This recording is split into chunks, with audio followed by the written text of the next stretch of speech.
Rock the mic, baby. Rocky Mike. Rock the fucking mic. What's up, guys? Welcome back to episode 99 of Psychotic and Iconic. Paul's here along with my co-hosts Nick Theories, Mikey P, and Philly Phil. Thank you to everybody that's tuned in to the live stream tonight. If you haven't done so already, please go ahead and share it. Thank you to everybody that likes, follows, and subscribes to all of our platforms. If you haven't done so already, I really don't know what you're waiting for. I didn't fuck anybody's name up during this intro, so Mikey P, nice and smooth, pass it off to you. That was great, Mike. Thank you. He's back. I'm back. He's back. It's professional. He's a pro. Rehearsed, but it's off the dome, bro. This is what you get at P&I. You get authenticity. You get goatees. You get real shit. You know what I mean? Nah, for real. You know what they call that? They call that a pro's pro right there. Yeah, he's a pro's pro. Yeah, we talked about that before a while back. No, really? Yeah, Yeah, that was episode 4. Oh my God. He's a pro's pro. I think it was fried, like Jimmy J. okay? Me too. It's Sour Hour at P&I, per usual. Regular. Okay? Yeah. Episode 99. What? 99 of P&I is brought to you by Prize Picks. Daily fantasy made easy. Also, right now, we are live at the Props Network at propshq.com. I don't know what you're waiting for if you haven't subscribed yet, because today we start our football previews, the official NFL 2022 regular season previews. Finally. It starts today. We got the AFC South on tap. All right. But we can't forget, what are we wearing? Fantastic fabric. I don't think Paul's followed suit, but at least he's wearing the. No, that's a nice shirt. Rocking the Phillies. Yeah. My fault. No, you're rocking the Phillies. It's okay. Look, we got to do laundry, you know? We do. We do. It's piled up. But Excused. we wear the shit out of this because we got everything, all right? Black and gray, T-shirts, long sleeve tees, hoodies, tanks, all right? Still Rubbers. Summer. Yeah, rubbers. Yeah. Rubbers next up on the list. That's crazy. Oh, my God. That is insane. We're so bro. shot. We're That so is shot. fucking crazy, bro. Like this, just for him to say that. You know what I mean? Like, yo, like I said, bro, you don't find that anywhere else. No other podcast is saying this shit. No other podcast is funny, knowledgeable, and fucking straight heat, bro. Like, you ain't finding this. Nobody's knocking over mics tonight. This shit is rare as fuck, Yeah, bro. dude. Like, yo, embrace this moment, bro. This shit is fucking rare. We're the as best hell. ever. It's amazing, bro. Like, Just we're told fire, them. man. There we go. We got another order right in the chat already, okay? Audience, as usual, don't be afraid to comment the entire show. We are always looking at the comment board. We try to fit in the comments as much as possible. But merchandise, guys, DM us on social media for pricing. Let us know. We're about to make another bulk order, and the merchandise is courtesy of IPP Pressworks at Cherry Hill, New Jersey. And last but not least, if you missed episode 98, you need to go and check that out right now on all of our platforms. We had Sheffield Shuffler of Playmaker here. Do you understand? Sheffield Shuffler was here on Thursday, and we gave you extra content. He was fucking phenomenal. Go follow him at Sheffield Shuffler on Instagram and at Sheffield Shuff on Twitter. He's got the best content in the game, man. He's so great, and we're going to be having him back here quite often. So stay tuned. Go check out episode 98. Yeah, that was fun, man. He was legit. Like, he's welcome back here anytime. So I know you're listening to this. You're welcome here anytime, and we can talk some real shit. What you mean? What's up? I see that. Oh, that's crazy. That's Long, smooth. I get it. See, look, I'm not here. Look, I'm pushing our brand forward, and you guys are going to kill me for it. And I'm potting. That's not pushing and something. That's not the only thing he's pushing. Yeah. I'm potting, And swinging. exactly right. Heavy pickle. Message me your size. You know what's crazy is I pulled up that message and I just stuck it right underneath your face as you were saying. all that. Wow. I mean, there you go. That's a pause moment, though. I mean, now that I'm reading it again, it's just like, damn, yo, I don't even know where my brain was going. It's regular, you know? Philly Phil behind the glass, thank you very much. And I'm going to actually summon you right now to open the video that I sent over to you. Because this is how we're starting off this show tonight. The best intro ever. This is for you, pals, all right? I was hyped up. This is your spirit animal right here. He's amazing. Baker Mayfield is on the screen in black and blue. We got to get used to this shit, man. This is crazy. Those jerseys are clean. I love those jerseys. So do I. I'm not going to lie. With the gray pants. He's ready. He's ready. We got to get used to seeing that. But if you didn't check that out on our TikTok, Mike put this up there earlier this weekend. Mike put up a TikTok of this, and it was fucking hilarious. Go check that out too. All right, little self-promotion. 55,000. I was just getting you ready, though. No. Fuck that. We gotta give him his fucking flowers, bro. Oh my God. Hell, bro. I pointed it out, you know? 56 fucking thousand fucking views, bro. That's amazing, man. That's good work. I'm giving you your flowers, bro. You deserve it. I appreciate That's creativity and that's hard work, bro. For real. Butter them up before you fuck them. Look. No. See,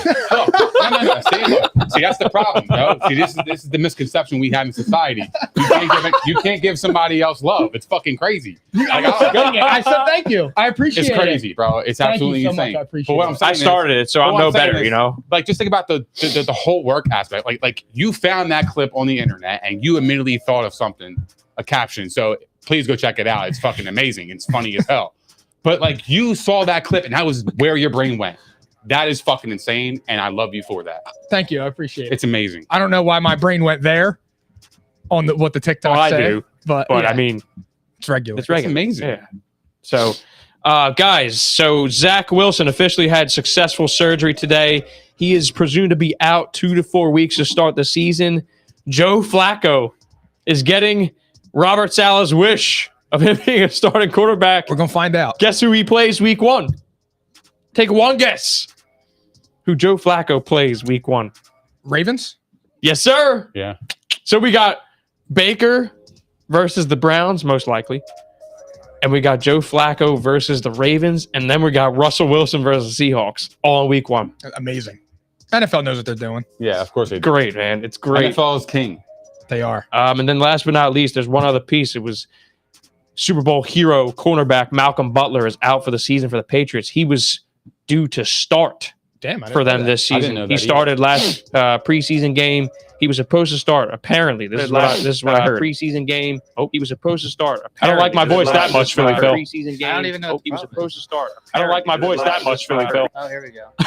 Well, Entourage worked. There you go. Well, there you go. We're back, baby. I had to double check. All right. There you go. So, Malcolm Butler out for the season. Philly Phil, change it up and turn this shit up, man. Let's go. It's football season, baby. Yeah, this is the best time of the year right here. Best. 3 weeks, right? Mm-hmm. Barely. It's like 3 weeks and 2 days. Thursday, September 8th, guys. Can't wait. All right. So we literally have 6 shows until the big thing. That's crazy, actually. Yeah, when you think about it. We still got, so actually this is perfect for me to preface how we do our previews here in case you missed last year, which you were shot if you did. All right. This is what we're doing. We're doing AFC South tonight. We're giving you everything. All right. Major headlines, predictions for the season, win total bets, regular season future bets that stand out to us, season-long fantasy football. We're going through all of it. So this is like we bounce around a lot. All right. Whoa. Pause. Yeah. But we'll go from team to team. So we're going to start right now with the defending division champions and number 1 seed in the AFC last year, the Tennessee Titans. That's right. Are we forgetting? Like what they did last year? Their team was kind of regular last year. Well, look, when you don't win a Super Bowl, everybody is going to forget regardless. Good point.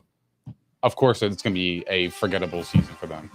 So we got a lot going on here. The over-under is 9.5 wins for the Titans this year. That's tied with the Colts. So they were 12-5 last year. And, I mean, here, I'll go through some of the transactions. Obviously, they got rid of A.J. Brown. Julio Jones is no longer on the team. Deontay Foreman is no longer on the team. They lost Janoris Jenkins. Looking through the list. Nothing too major, though. Like, there wasn't a ton of change here. They lost Ferkser, too. He's a Falcon now. So, yeah. No more Ferkser. He was a preseason darling for us last year. They got the Falcons? They got Austin Hooper, though. Arthur Smith picking up Ferkser. Maybe you should look into that because they're a couple receivers short over there. But they add Robert Woods in a trade. They add Austin Hooper. And they drafted Treylon Burks to replace A.J. Brown. And then they drafted Malik Willis, who looked pretty good in preseason. And that's kind of it. Like, they draft a cornerback in the second round. Most people aren't going to know who he is. So that's Roger McCreary from Auburn. But what are we thinking about the Titans right now? Like, how do we feel? Is this team maybe being overlooked? Can they repeat their success from last year? Like, what are we thinking about this team right off the bat? Okay. Because I think Rob, public all opinion hail. is split on these guys. Public opinion is split. 9.5 is not bad. Okay. Oh, I mean, they got Robert Woods, okay, but he's coming off an ACL, and he's also 30 years old. But you got rid of A.J. Brown, who's literally in the midst of his prime. He's 25 years old, and he's explosive as ever. Pause. But so, like, my thing is, I think they really botched the receiver position overall, because if you kept A.J. Brown and you had Robert Woods, now you got something. Because you got Derrick Henry still. He's still Derrick Henry. I don't care what anybody says. I know a lot of people are predicting a down year for him. It's Derrick Henry, bro. He led the league in rushing yards pretty much majority of the season, and he was still hurt. So, to me, he's still Derrick Henry. Theories is one step ahead, man. But, like, that was coming up. Yeah. So, like, my thing is, like, Speak the truth. Their defense is kind of, like, quirky. You know, they're not always there, but I will say that they are going to be a tough team. I don't think they're going to be a slouch. Yeah, I agree with that, to be honest. I feel like they're being overlooked in a sense. I feel like they're always overlooked. But the problem is like, they're well coached. Yes. So, like, that's something to me that does go a long way, because you could have a team like the Cowboys who had talent all over the field, but they're poorly coached and they suck. But, like, the one knock I want to have on Vrabel is I didn't like what he said post-game after Malik Willis's game. I took him out because I want to see him throw. I mean, to me, like, that would be like taking Lamar Jackson out when he went in for Flacco. Like, I just feel like that was stupid, because he did show some skill. And if he's a running quarterback, I mean, you drafted him. You know his strengths and his weaknesses. Right. Well, not to mention the biggest variable involving the Titans, not Derrick Henry, Ryan Tannehill. Ryan Tannehill is the story here. Ryan Tannehill went from being a very effective, like, top-end starter 2 years ago, like top 12 numbers. Legit. Yeah. He blossomed in this system. Last year was awful. Like, don't know what happened to him, but he was not the same guy, especially in play action, where he was among the best in the entire NFL the previous year. So I kind of feel like, this comes down to Ryan Tannehill, and we're talking about Malik Willis right now, okay? If Ryan Tannehill plays like he did last year, this kid should be playing. Like, I'll give him, a month and a half? Typically, but if this kid looks the way he does right now, where he can make plays, and Ryan Tannehill plays the way he was last year, I mean, this team has aspirations. So, and the thing is too, is like, when you have a quarterback like Tannehill, who's, he's your regular average quarterback in the league. If him and Malik Willis are in a competition during camp and it's close, you should go with the rookie. No, you can't, because you're paying Tannehill too much money. Well, here's the other thing. Is he still highly paid? They're saying Ryan Tannehill's having an excellent camp. That's one thing that has been said. He went to therapy. He did. He went to therapy. Well, I mean, he said he was in a dark place after that playoff loss. Because they were the number one seed, and he was expecting big things. And I thought they were going to the bowl, too. We talked about it last year. Yeah. I picked them. They looked like they were going to be contenders. Bro. Like, yo, that shit does help people, bro. It helps you regain focus on what you love, bro. For real. It gives you a different perspective on life. I just, like, for me with Tannehill, I just feel like he's your average NFL starter, and that I just, like, I don't know, man. I don't know if he can drag that team. He doesn't have anybody to throw to. Like, Ryan Tannehill isn't the quarterback to me that can throw guys open and wear out a defense with his mind. But here's the thing. Tennessee is never really known to be explosive. They're just methodical. Yep. That's it. They run the football and they get first downs. Who's their sure-handed guy, though? Like, he doesn't have any safety nets besides Derrick Henry. And Robert Woods. Yeah, but how effective is he? How effective is he going to be this short off of his ACL? Yeah, didn't he get hurt? That's true. Right around November or something? It was around. Yeah, he's not going to be a spring chicken, let's say. No, but he's still a veteran, and he's Robert Woods.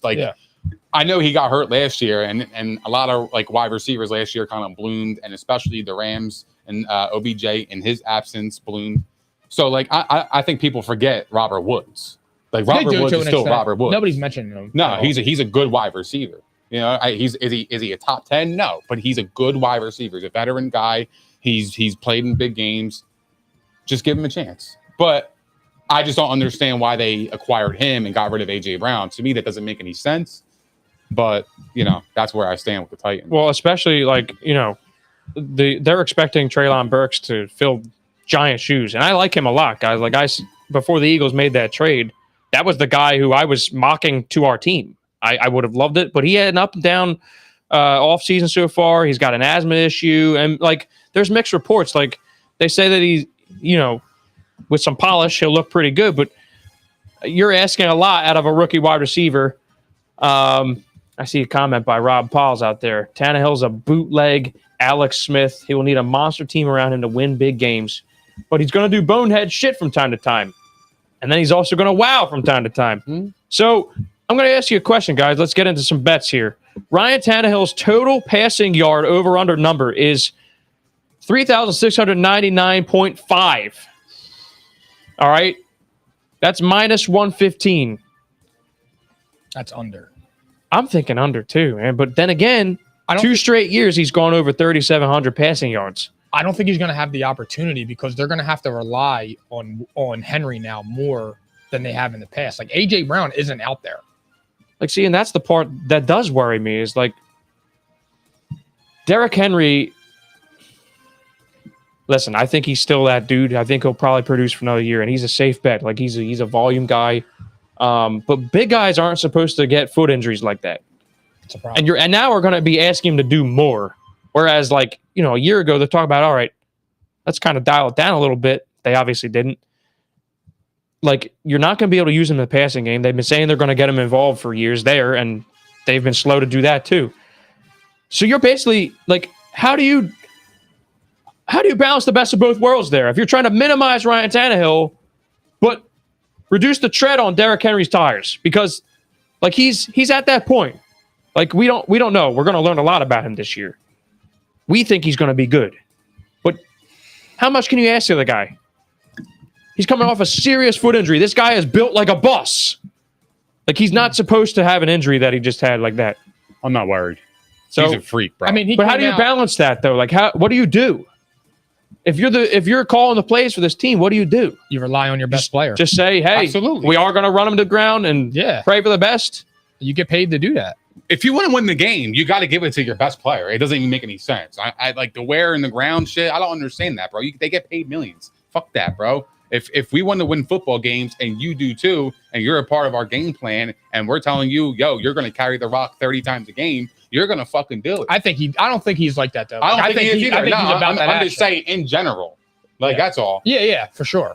It's a conflicting thing. You want to win. You know? The bottom line is to win. Yeah, I get it. You want to also, you know, care for your players in terms of safety. I get it. But if he's healthy, go out there. Get out there and get the rock. So how do we feel about that passing line though? Mike, you said under. Yes. I'm kind of leaning under myself. Although one thing that like this team will be competitive to me. They'll be in some close games. And I have a stat here for you. Hold on. They're 9.5, you said?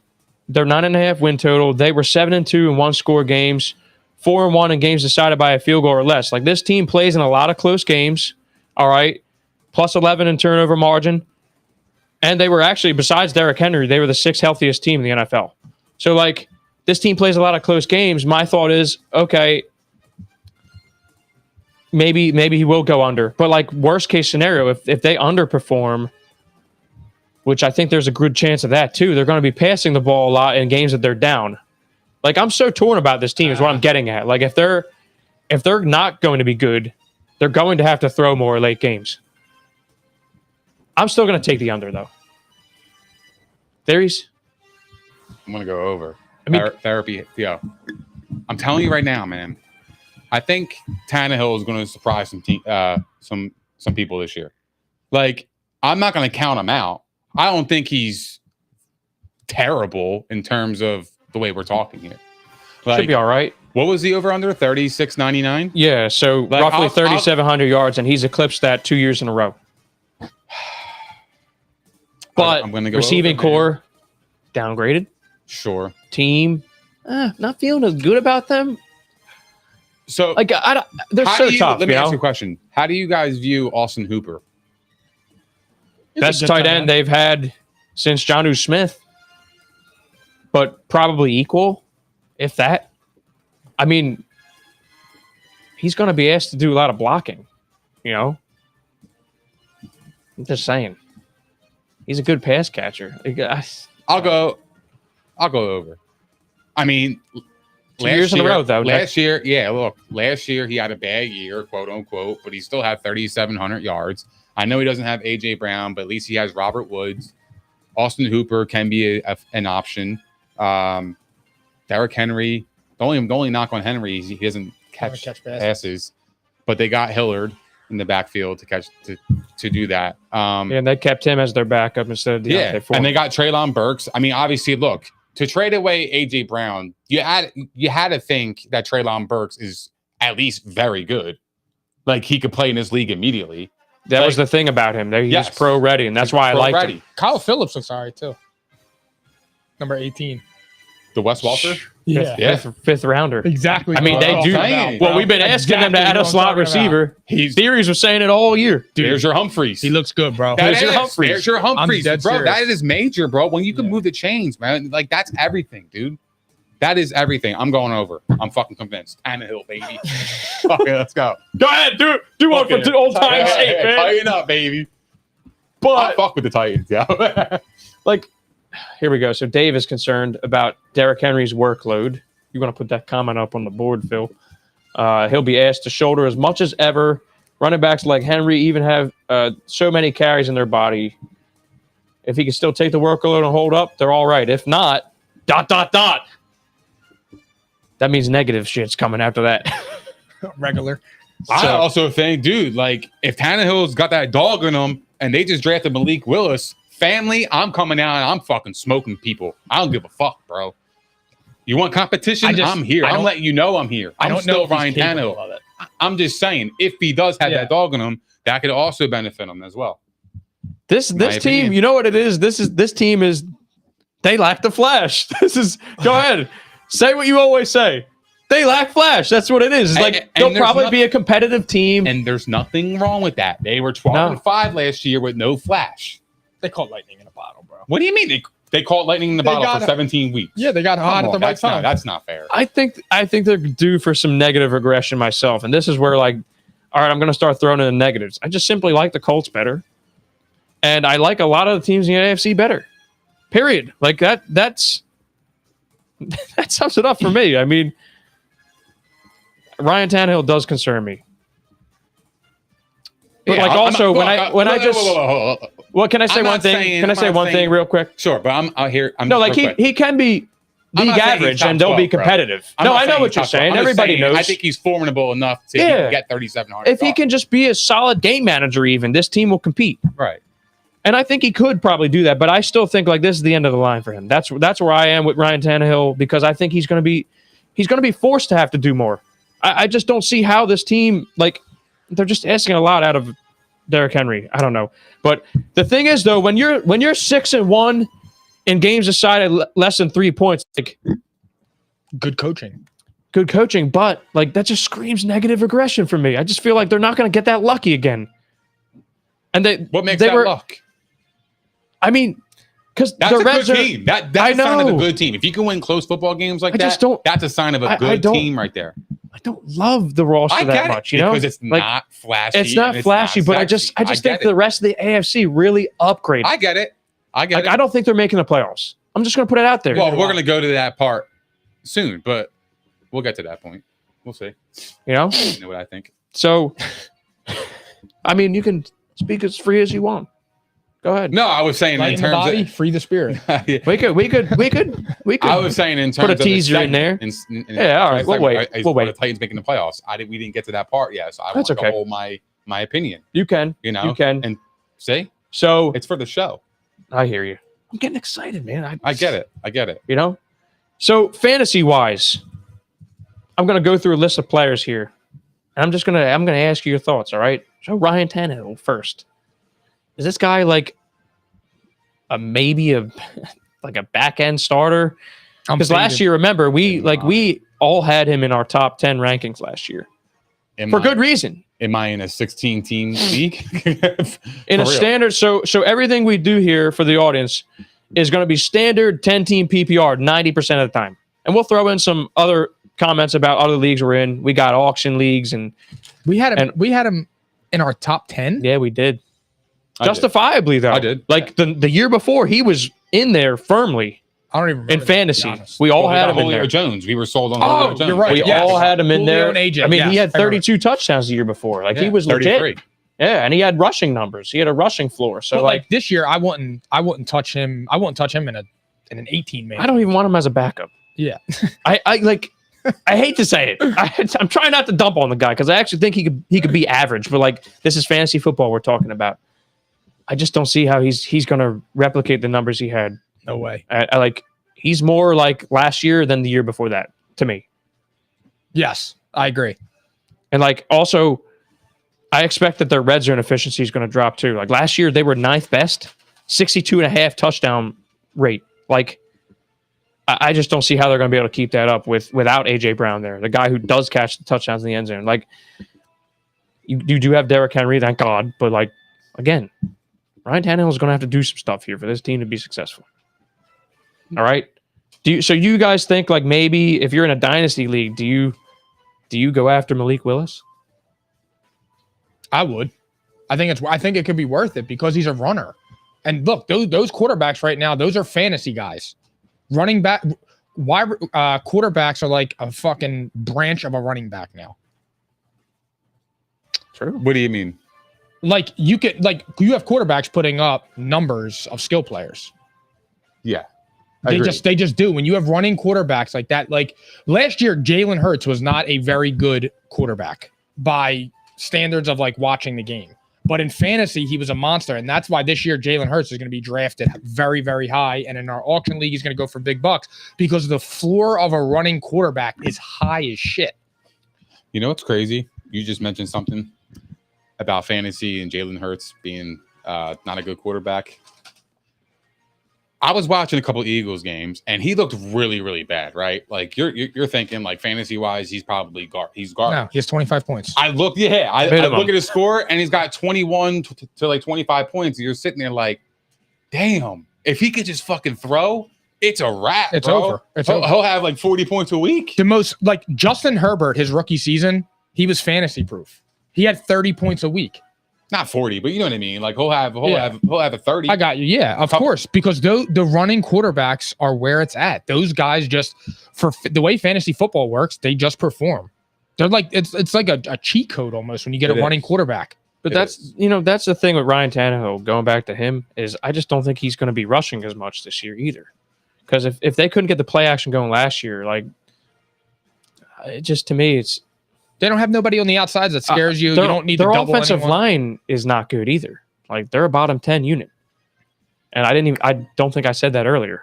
They're not that good. So that tells me They were everything I need to know 28th. about Derrick Henry, bro. The fact that he can lead the league in rushing with a dog shit offensive line, that's amazing, bro. That's I know. crazy to me. He's a right. beast. I mean, and Seriously. he's always facing stacked boxes, obviously. But this offensive line was 28th in pressure rate. Like they were abused last year.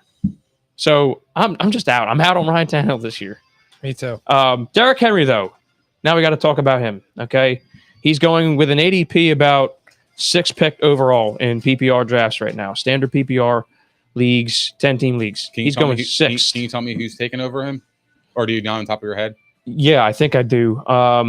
So CMC, Jonathan Taylor, Cooper Kupp, Justin Jefferson. And maybe it was Dalvin Cook. I don't know. I don't know who the 5th guy was. Not Devontae Adams? No, he's going late 1st round, early 2nd by ADP. Keep sleeping. We'll get there, though. So Derrick Henry's going 6th. And then roughly like in that territory, you got, like I said, Dalvin Cook. I think Aaron Jones was somewhere there. Bro, if I'm drafting you six and I get Derrick Henry, I'll take that all day long. fucking You got long. Jamar Chase is going somewhere around there. all day long. Give me Derrick Henry over Jamar Chase. No, give me Derrick Henry over fucking Justin Jefferson and Cooper Kupp, bro. I mean, well, Cooper Kupp In had a monster year. PPR, though, remember, PPR. This is PPR. PPR. Bro, he Okay. gets 25, 30 touches a game Yeah, regardless. it's amazing. If he catches 2 Touchdowns, passes, too. if he just catches, if he gets 3-4 targets or 3 targets a game, like that's just cherry on top of the ice cream.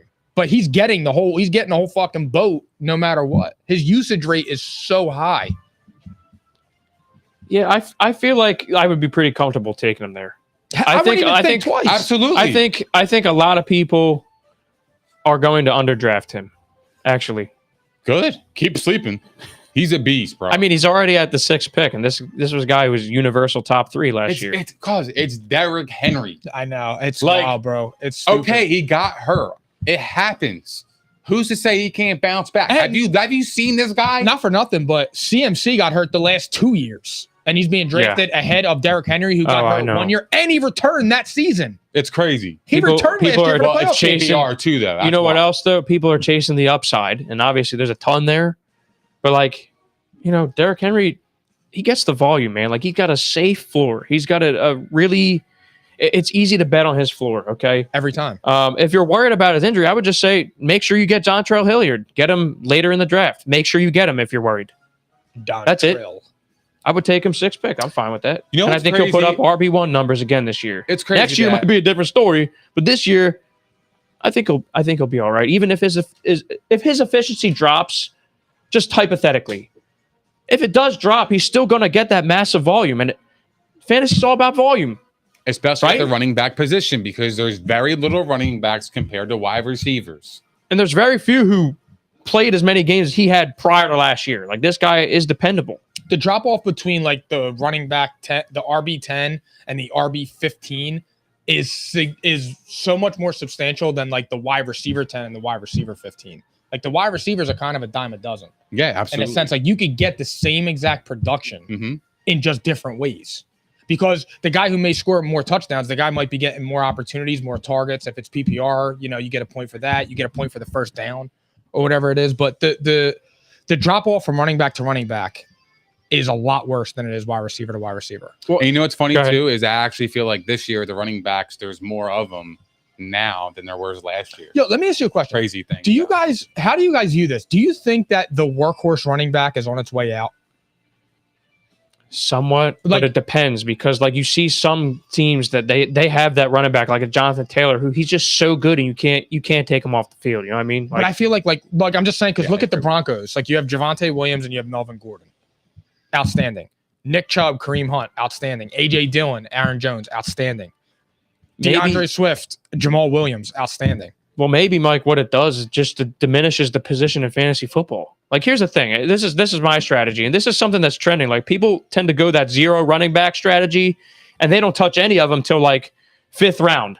Some people do this, and they chase like the elites at wide receiver and tight end very early, and then they go after young guys at running back since they get hurt all the time. This is a popular strategy now. Now, I don't employ that. I'm looking to get 2 of my first 3 picks usually. Now, in the past couple of years, I've been struck by the injury bug. You got to get at least one elite running back in your first 2 picks, I feel like. I 3rd round? disagree. What? Go ahead. I think you go running back. Yeah, that's what I just Because- said. I go 2. I go 2 out of 3. Okay. Oh no, I'm saying back to back. I'm taking 2. Oh, running yeah. back. If I had the That's first what I'm 2 saying, rounds, Nick. I'm taking. If you can give me a Nick Chubb and an Aaron Jones in the first 2 rounds, I'm happy as fuck. Oh, hell yeah. I am happy because then I can get my wide receiver, then I can get my tight end, and then I can maybe draft an AJ Dillon just for insurance. And also, he might get some playing time, so he could be a flex option as well if you need. He it. was a standalone Like, option bro, last like year. there is a lot of 100%. there's a lot more potential in that. Like in my opinion, you have the running back. Like if you can get the running back position well secured, you're golden because it's the most thin position in fantasy. Exactly, and this is why I was saying I like to go 2 out of 3 usually, because the drop off after round 4 is substantial. Like you're looking at mids already. You're looking at mids round. You're looking 4. at David Montgomery's. Yeah, and I'm not drafting him round 4 either, by the way. But I'm just saying, like, yeah, you're looking at David Montgomery. I can't have him as I would prefer not to have him as a starting running back on my team when I think that wide receiver's so deep. Absolutely. I'd rather chase that. I'll get at least one elite wide receiver, and then I'll bank on a younger guy or whatever to become elite. You know what I mean? Absolutely. That's what I'm doing. So do you do running back, wide receiver, running back, or it depends on Depends on the board. I usually go second running back first 2 picks though, because So do I. that just seems to be how it breaks for me every year. So I mean, it really all depends. Like if you're in a redraft league, it also depends on when you're picking. So, yeah, like that's what I'm saying, man. But wide receivers. So let's go back to Robert Woods, Treylon Burks, draftable, and if so, like where are you looking at him at? Like Later rounds, Treylon Burks is going to be somebody. I think he'll go ahead. I mean, I think Treylon Burks might actually go ahead in drafts of Robert Woods because of the injury scare and the potential behind that. Because again, they traded AJ Brown for him pretty much, so they must think something of him. So I would probably draft Treylon Burks because I think that's more of a gamble. It's worth the gamble versus Robert Woods, in my opinion, because of the ceiling. I think the upside's higher Yes. by far The on ceiling. Treylon Burks. Right. Correct. Yes. So I would go with Burks, in my opinion. And he's one of my late round buys. Yes. Like I'm buying him, and I like the talent though. Like, Yeah, I think this kid can play. It might be a rough learning curve the first few weeks, but I think this is actually a guy who's going to be like a pretty impactful wide receiver as a rookie. There's not, you know, it all depends. Usually it's the higher the wide receivers drafted, they pan out right away, and everything after that's a crapshoot. This guy, I think, can run all the routes. This guy's going to be asked to do a lot. So we're talking about fantasy here. This guy's going to have a large role right away. I'm looking at him as a late round buy. Yeah, I'm not saying that Robert Woods isn't draftable. Yeah. He's definitely draftable. I mean, look, if you have Robert Woods in your flex and he could be the old Robert Woods from 2 years ago, you got something. He's always had a good floor, too. Like, that's the thing. Yeah. So catch a lot of passes. He don't score a lot of He touchdowns. gets the targets. Yeah, he gets the target. By the way, number 4 pick was Austin Eckler. My bad. Derrick Henry's going tied for 6 with Justin Jefferson right now. Okay. That's your top 6. Okay. So not Dalvin Cook. He drops to number 9. What? Yeah. Dalvin Cook? Oh, whoa. Who's ahead of him? Najee Harris, Jamar Chase, Justin Jefferson, and then all the people I just said. Najee Harris. Nah, I can't. Yeah, I'm I going agree. Dalvin Cook all day. That's Dalvin my boy, Cook man. produces. That's bud. my Dalvin guy. Cook fall to me at 9, and I would be the happiest guy. I'm taking Dalvin Cook over Austin Eckler, and I mean that's no shade at all. That's just how I see it, man. I don't know. But what we I'm an we Eckler don't guy. we can hold off on him. We'll talk about them soon. Austin Hooper though, draftable or avoid? I avoid. Boyd. I'm avoiding him too. So I'm not even going to talk about what I think he'll be. But guys, I mean that's kind of it with the Titans. Like how so Did we do the over-unders? 9.5 wins, and I don't remember. I say under. Under. I don't remember if we said it earlier. I'm saying under. I'll say under too. I think they're going to get 9. And 9 actually like That would be a it good seems season for them. realistic. I have the schedule pulled up. Hold on. I think they're going to be tough though. Don't get me wrong. I think they could creep, up on some teams, but I think losing AJ Brown is major for them, especially for Tannehill in general. Their because schedule's now not easy either. right, and you know? Tannehill has to get a rapport with fucking Treylon Burks and Robert Woods. Like It's gonna that's take not time. easy. Yeah, It's gonna take like it takes time, right? Like you saw the Julio Jones experiment that collapsed. I mean, obviously, it wasn't healthy, but even when he was, it didn't really pan out.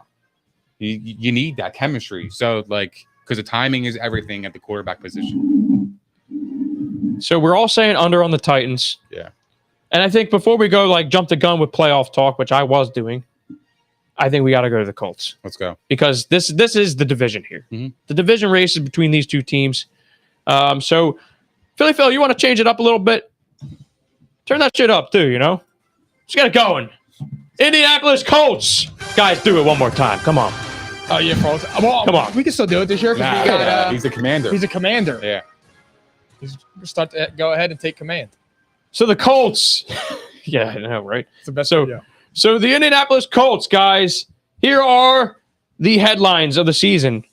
They get rid of Carson Wentz after 1 year. He has 27 TDs, 7 picks. They missed the playoffs by a tiebreaker, okay? They were the hottest team in the last month of the season, and they blew it. Plain and simple. They blew it. 9-8. They don't get in. Carson choked. Matt Ryan is in. They trade for Matt Ryan. They add Yannick Ngakoue, Stephon Gilmore, Nick Foles, nice backup option, Rodney McLeod, another Super Bowl champ, and Phillip Lindsay, okay? So that's a pretty good offseason right there. Not counting, they add Alec Pierce in the second round, a wide receiver. Might play right away. We keep saying they didn't do enough of wide receiver. What if this kid's any good? We don't know, right? There's always somebody that comes out of the weeds. There's an opening right there. Kid played for Cincinnati. They were a great team. There's an opening right there, wide receiver too. They drafted a tight end in the third round, Jelani Woods. So the only thing that is bad so far that happened this offseason is Shaq Leonard. He's going by that now. Darius Leonard, Shaquille Leonard. Okay, meet Shaquille. Shaq Leonard. It's like he doesn't like his name. It's crazy. Oh my god! Apparently, he went by that name his whole life, and he just decided to change it and said, "Fuck it, I don't want to be Darius anymore. I want to be Shaq." So he had off-season back surgery, guys. They don't know when he's getting back, and this is the top 5 linebacker in the league. All right. So there's where we're at with the Colts. They're at over under 9.5 wins as well. What are we thinking? Do we think, first of all, I'll start with Matt Ryan, because this is the obvious, most talked about thing with the Colts. Is he an improvement over Carson Wentz this year? He is to a degree because he can make the simple plays. But I've said this before. I made this comparison a couple times on the show. To me, he's a polished Carson Wentz. He makes the throws where, like the crazy throws that Carson Wentz can make, and then but he can't make a 5-yard out route. Matt Ryan makes those passes. So I would say, I think they'll have 10 wins and win the division, maybe 11. I think they'll be right there, but I feel like Matt Ryan could win those games that Carson Wentz did some dumb shit and lost. But let's not give a pass to Matt Ryan, because he does get a pass. Yeah, he had it down here too himself. But I mean, if you look deep here with the analytics, the efficiency numbers do favor Matt Ryan, even though scratch the surface, it looks like Carson Wentz had a better season. So there's 2 arguments to be had there. And Matt Ryan, I mean, look, they both didn't have a great receiving core. Both of these quarterbacks. Both of them, the offensive line underperformed. So to me, it's all right, I think maybe the one thing that will be a slight upgrade is just maybe locker room. I don't know. Definitely accuracy. Because I think that Carson Wentz being knocked in the locker room is kind of a made up thing. It is. But that kind of defeats what I just said, really, right? You know what's crazy? I think he can still play, but he's going to a team where, again, they really, the wide receiver position is still a big question mark. The offensive line regressed a lot last year. This was once the best offensive line in football. 2 years ago, you could have made that argument. And they were not good last year. You know what's they were crazy? not. You guys mentioned Matt Ryan, and none of you even mentioned that he blew a 28-3 lead. That's your job. Look, this is my point. Matt Ryan is fucking lucky as hell that he is not a popular icon or figure. Because if that was any popular guy, they would get roasted. Let that for be the a Wentz rest of their life. A Wentz, a Baker. Exactly one of right. them guys. Yes. Yep. If that was a Brady, they would crucify him. And Aaron Rodgers. Crucify him. Jimmy G. Crucify him. I'm dead serious. He's very lucky he's not in the spotlight that. It's You're crazy. Right. That's a good point. I was just thinking about it. I'm like, damn, they didn't mention he blew a 28-3. He just how the fuck do you blow a 28-3? Because he's like Eli Manning. He says all the right things. That's crazy. You know how hard it is to do that? Says all the right shit, does all the right shit. And he's just like Eli Manning, where they just fly under the radar. They don't have big personalities and shit like that. But that's exactly what I'm talking about. He's had his fair share of mishaps. He has the biggest mishap of all time. Yeah, I agree. I agree with that. So, I mean, and his offensive coordinator, Yeah. But he's a quarterback. Yeah. You gotta be smart enough. Hey, bro, we should run the football. Yeah. All right. Well, I'm getting away from that point. But I mean, I think the Colts are winning the division. I think they're winning 10 games. I think they're just going to edge out the Titans for the division. I think they're going to be a tough team, a team that nobody wants to play in the playoffs because of their ability to run the football. I love Michael Pittman Jr. That kid's a stud. He's getting better and better and better every single year. And I think he's a star in the making too. I think he's got a lot of upside. I think Matt Ryan is going to get on the same page with him because Matt Ryan is a veteran. You know, he like we talked about Tannehill earlier about, you know, getting on the same page with his receivers. But Tannehill ain't Matt Ryan, bro. You know what I mean? Like he ain't that. Matt Ryan's better. Calvin Ridley last year had like the sixth, was like ranked sixth in target shares. Yeah. Matt Ryan produces fantasy studs. Yeah, like Matt Ryan's like he's like gonna do enough for the Colts to get him in the playoffs.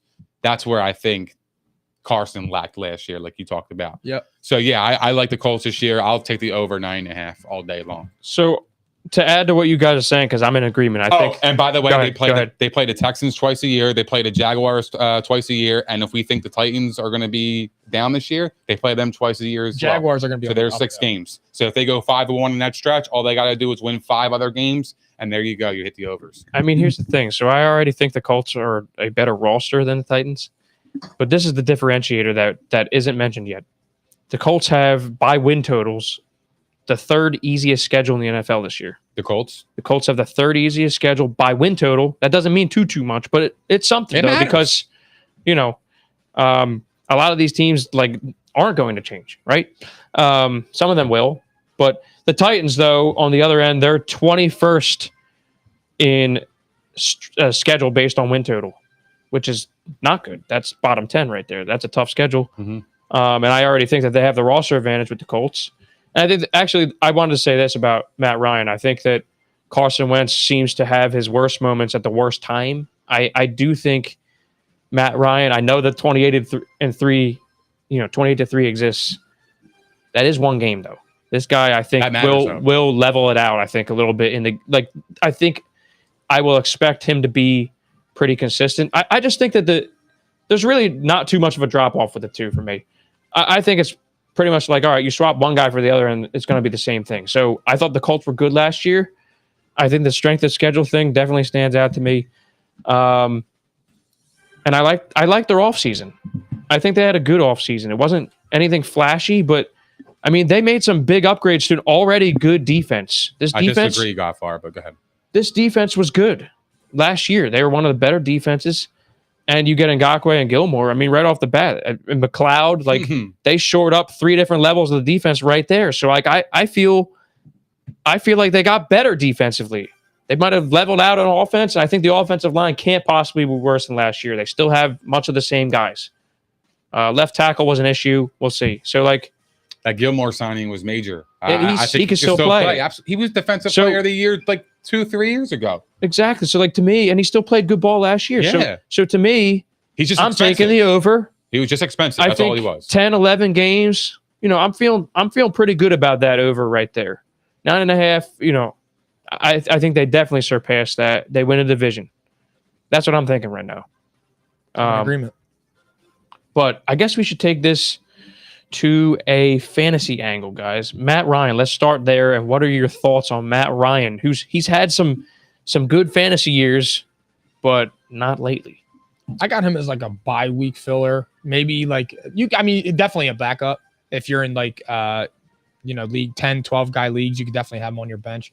But I just like I don't think he's not Matty Ice, where he's going to be giving you those 25-point outings week in and week out constantly.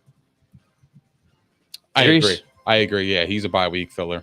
If he's available, sure. Yeah, I mean, like if he could fill in just 1 week, I think he can just do enough to not lose you that week. But yeah, I'm in agreement with Pauls as well. I'm just straight up probably avoiding. I'm hoping I wouldn't have to use him in a bye week. Last year, like not a good year last year, fantasy wise, not good. I think he ranked in the bottom 7 without pulling it up. I think he ranked bottom 7. I mean, not for nothing, though. I mean, he lost Calvin Ridley. I was going to say, he lost Calvin Ridley. And I know it's like we were talking about this last year with Kyle Pitts. He had like the strangest season ever. And I think it's because his hype was so big. Like everybody was like, he was going to change that franchise. And he was kind of garbage for the first 5 He wasn't weeks flashy. Yeah, but he did have a really good season. I know. He wound that's up what I'm having saying. a quietly it was good a season. Quiet, good season. That's all. That's really what it was. Like they didn't really do much favors over there, but I mean, I would have said the same thing about Carson Wentz. At least I know Carson Wentz will get some rushing yards too. Like Matt Ryan has no rushing ability. The wide receivers, besides Michael Pittman, are a huge question mark. Paris Campbell's maybe your number 2, or is it going to be the rookie? I don't know. I said it last year defending Wentz. I still believe it. They have a bottom 5 wide receiver room as a whole. I don't know. Michael Pittman Jr. is really good. He is, but after that, there's nothing. Your next question marks guy again. is Mo Alley Cox. I agree. So, I mean, look, they could always trade for somebody during the year. I mean, and you've seen it happen. you know who would be good there? Who? He wore his son wore the jersey. Odell Beckham. We've been I saying think it he'd be a here. great fit. I think it would be perfect. He would be real. Perfect I think fit. he would do really well there. Let's the rookies build up, and maybe Paris Campbell. See, Paris Campbell can play, but he's never on the field. Yep. I actually think he might be a good deep threat in this league, but I'm not trusting him to stay on the field. He's out for the year every single year. Right. He's Will Fuller Jr. A ton of Even talent. Will Fuller, guys, even Will Fuller stays healthier than this dude. And that's saying something. Like this, Yeah, that's really saying something. So that's major shade. I know. I'm sorry, but I have to say it. So Matt Ryan, though. Matt Ryan's over-under with passing yardage, guys, is 38.99.5. So roughly around 3,900. What are we thinking there?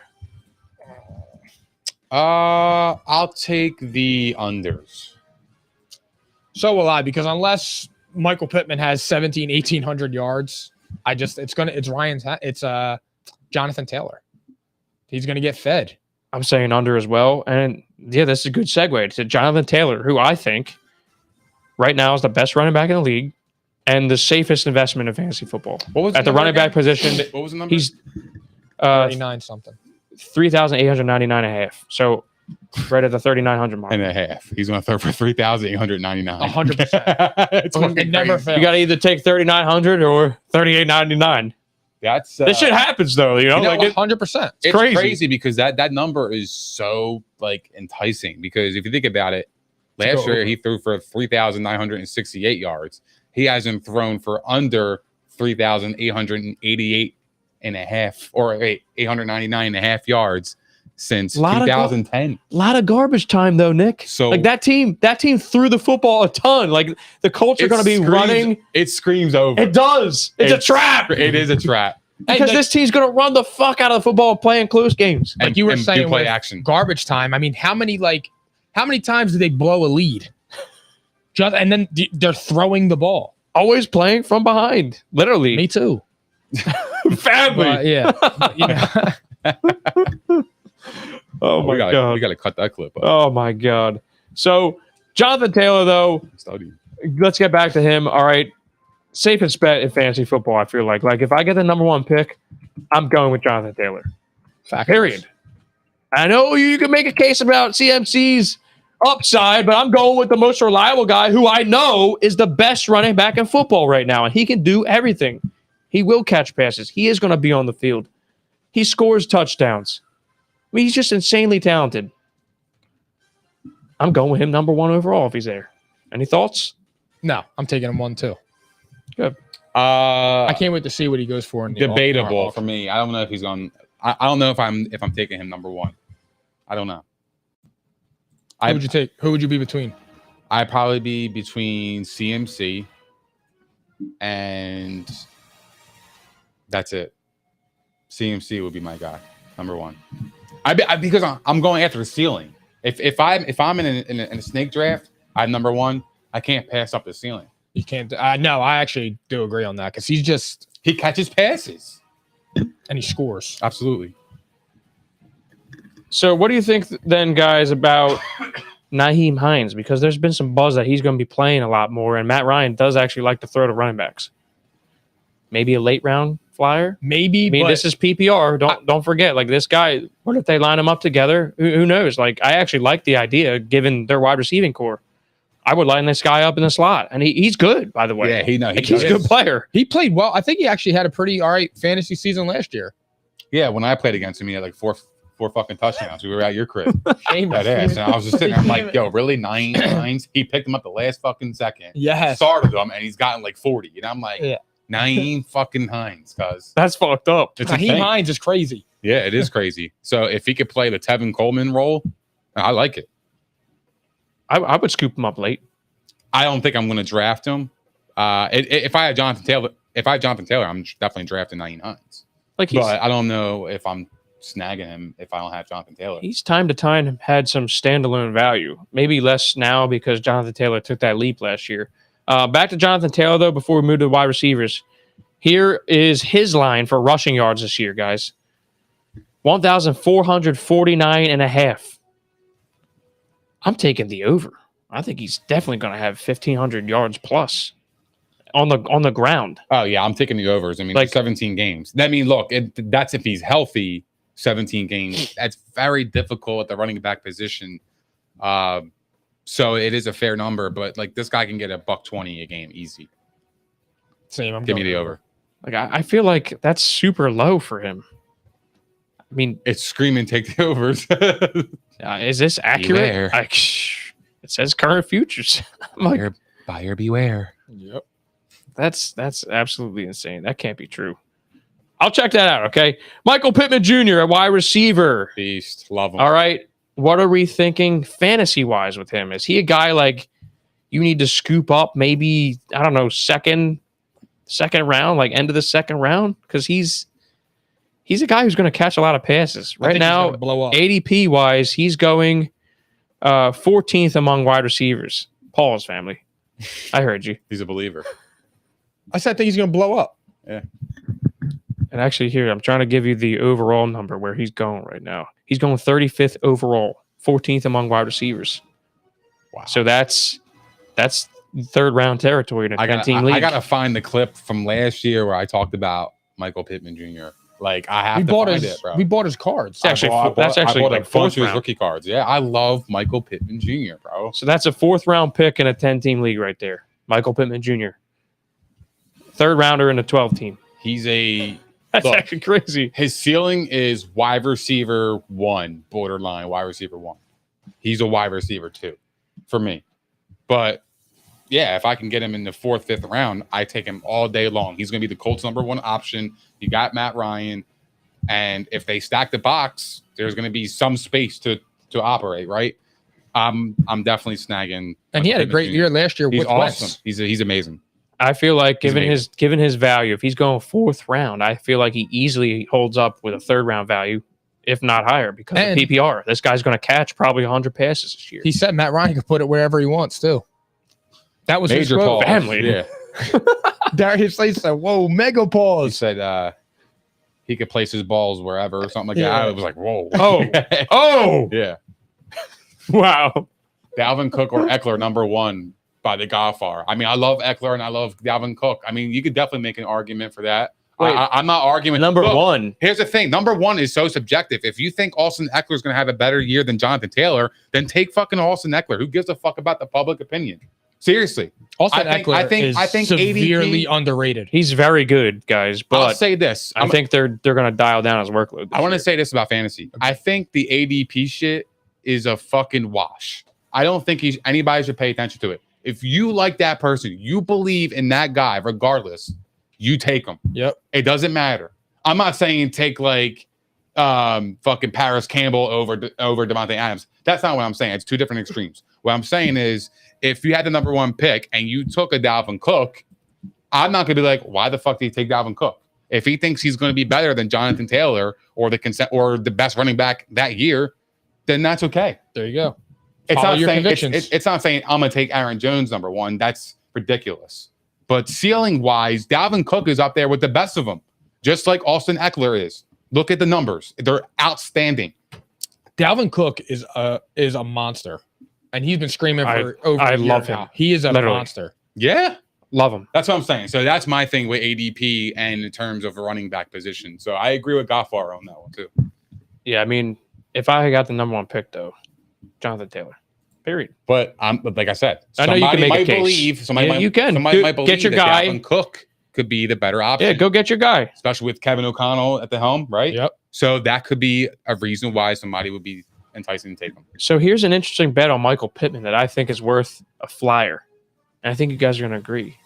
Most receptions, plus 2,500. I mean, I'm throwing in a wager on that. because I think he's got a chance. You know, Most most receptions catches in the NFL. In the NFL, I think he might be in that discussion, given this current situation he's in. Possibly, Like he's going to catch 100+ passes. I feel like he's going to be a target hog. But I can't. Like I'm just saying, justify. Look, is it worth it? Yeah, sure. If look you at put the odds, $10 on it. Yeah, no, that's what I'm saying. Like plus 2,500. I'll throw $10 down on that. Sprinkle on it. Yeah, Yeah, sprinkle. That's all I'm saying. Right. He's not my bet No. to be the leader, It's but definitely good odds. Yeah. he's one of the better bets to make if you're going to do it. Like if I had to rank my top 10 in receptions, he's probably going to be there. I'm curious to see what Hunter Renfro's is. I know. We'll get there, though. Michael Pittman receiving yards. Over under 1,025.5. Over. That What? screams over to me. Over. That don't even make sense. No, 1,100 That's is probably 60 the yards a game. They think that what's-his-face is just going to run the ball down there. He will, but like, Because it's 60 yards. who a game. else are they throwing to right now? That's crazy to me. Over. That's not. Yeah. What's the catch total? I don't see that here. I would probably say it's gonna be like 70, upper 70s. Here's another one, guys.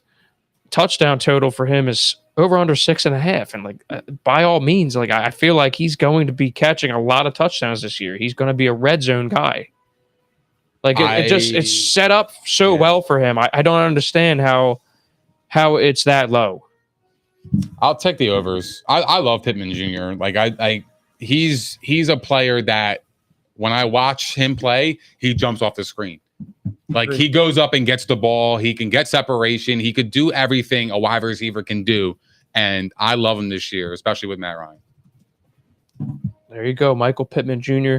Besides that, a wide receiver position, Paris Campbell, Alec Pierce, the rookie. I'm just saying, I'm not touching him.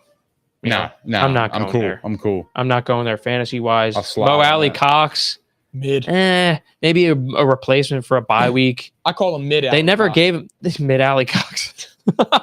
He scores though, bro. Yeah, like- Yo, say what you want. Well- Yo, in the red zone, yo, he makes shit happen. And he's finally starting this year. Like he Yeah. got out from under Jack Doyle, Yeah. who just never would go away. I know. Like He was buns. he always showed he could play to a degree, but never was given more opportunities. You think he was Bond? Doyle? He wasn't. in the He's a beginning. blocking tight end. Yeah, he was just like to me. I just felt like He he had was some skill. overrated. Mid Alley Cox. He had some skill. You like that? This is crazy. Kind of hit me late. Mid Alley Cox. Go ahead and get him for your bye week. Oh my God, I love us. All right. That's it for the Indianapolis Colts, guys. Your division winner, by the way. Yeah, we all said division winner and over 9.5 wins. Sorry, sleep on the Tennessee. Jags. Yeah. All right. Okay. Yeah, they're next. Let's So go. here- Let's go. Don't Philly sleep Bill. on him. I'll sleep on them. Philly Phil, give us a little change. I can promise you this, guys. The last two teams, we're not talking about them as much. Nah, it ain't no need. They're I mean, Jacksonville's interesting to a degree. Mhm. So let's talk about them. All right, let's talk about Let's it. talk about it. what is so. I haven't heard that in a while. Let's talk about it. You remember that shit? I remember, but what's so interesting about this? He team? remembers. Doug Peterson. What's interesting is this, Nick. They were the worst team in the NFL last year with a 3-14 record, and their win total is at 6.5. That screams interesting. Doug Peterson hired as head coach. I like that a lot, actually. That was like the perfect hire for this It was team. perfect for that franchise because he's stable. But like everyone's jumping on the Trevor Lawrence bandwagon again. They expect him to improve and hopefully gain his confidence back. Because I mean, look, Urban Meyer. Let's just call it what it is. Urban Meyer was like the worst head coach hire in recent history. He's a pile He of was shit. horrible there. Okay, so you got that going for you. Urban Meyer's gone. Travis Etienne's coming back. Like highly productive college football running back, explosive, reminds me of Alvin Kamara.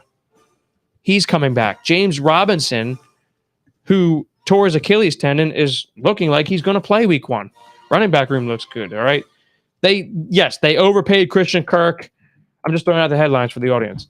They paid him $20 million a wide receiver. Christian Kirk, who, yes, clearly overpaid, but he can play though. He's actually pretty good. It's going to be a wide receiver 1. We'll see. They draft Trayvon Walker, number 1 overall from Georgia.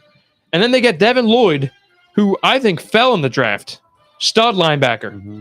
They get him 27th overall. So my question to you guys, is this a surprise team, perhaps? Absolutely. Because like they played some competitive games. You saw how they played the Colts. Like the Colts, they can't beat them for some reason in Jacksonville, at least. Yeah. They're like 1-1 every year against them. I just like Urban Meyer was just garbage. I mean, how the fuck don't you know who Aaron Donald is? I mean, that was a thing. He was telling guys like, who's that number 99 over there? Like, I just feel Wild, disrespectful. Yeah. I just feel like Jacksonville, like, look, I know it's Jacksonville, but they got a really, really good head coach. They got a Super Bowl winning head coach. Yeah, like let's not forget this guy won a Super Bowl With the backup with Nick quarterback. Foles In Philly. in Philly don't win Philly, shit. in Philadelphia. Like, I mean, there was a time where he was like a top 3 coach. 2017 he was, whatever, when they won the Super Bowl. But I just feel like, he outcoached Sean McVay in that game when they played in LA. Doug Peterson can coach, and I think he's going to be great for Trevor Lawrence the same way he was for Wentz in the beginning.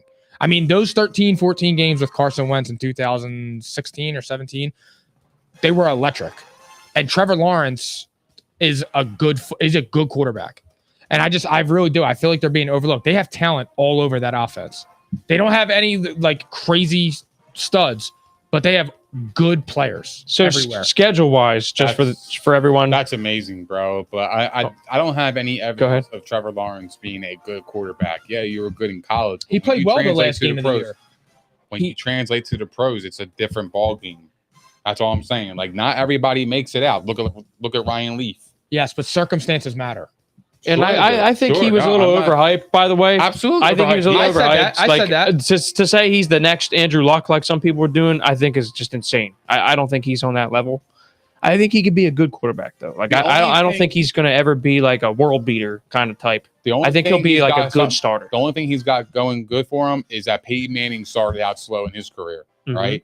But the guy had 12 touchdowns and 17 interceptions. Now, you're telling me free agency period from that time to now, all of a sudden they go from being the worst team in the league. Now they're going to be a sleeper team or a surprise team.